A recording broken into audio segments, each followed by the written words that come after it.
In this DVD, I would like to share with you all of the techniques that I have learned and developed and still practice to this day, including the Moeller method, the motions, finger control, all the grips, and much more.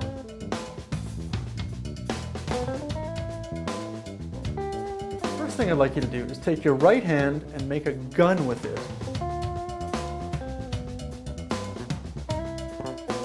Lay it down just above the snare drum rim, just like that.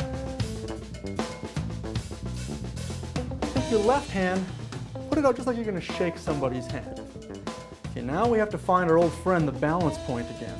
So you might have to search for it. I'm using a different stick. I'm using Dom Famuliero's pad stick, so I got to search for it in our index finger and gently rest it on top of the drumstick. At this point, I want you to practice this, relax, and always have fun. Now the first grip I'd like to talk about is the German grip, also known as the Germanic grip. So the first step is to bring your arms down by your side, just like this. If I take one of my sticks, rest it on top of my hand, it should be level with the floor at this point. Now watch what happens if I go from the German grip to the American grip.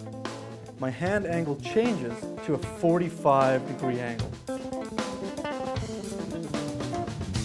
So what I started doing to develop my fingers was I would do this in front of the TV. I'd sit on the couch, put my arm up on an armrest, put on my favorite TV show.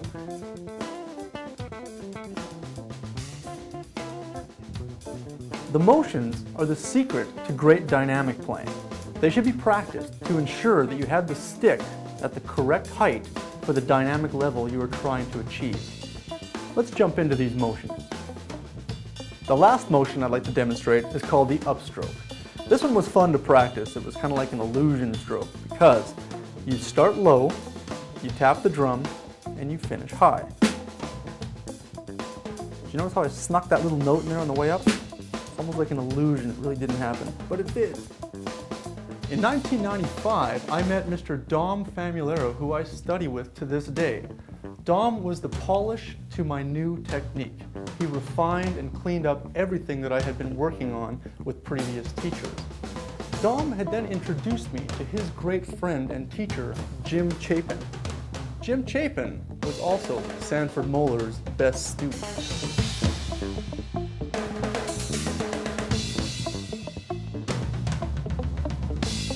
My goal is to get each and every one of you playing to your fullest potential, whether you play jazz, heavy metal, country, funk, Latin, whatever it may be. Let's dig into this DVD, and remember, let's always have fun.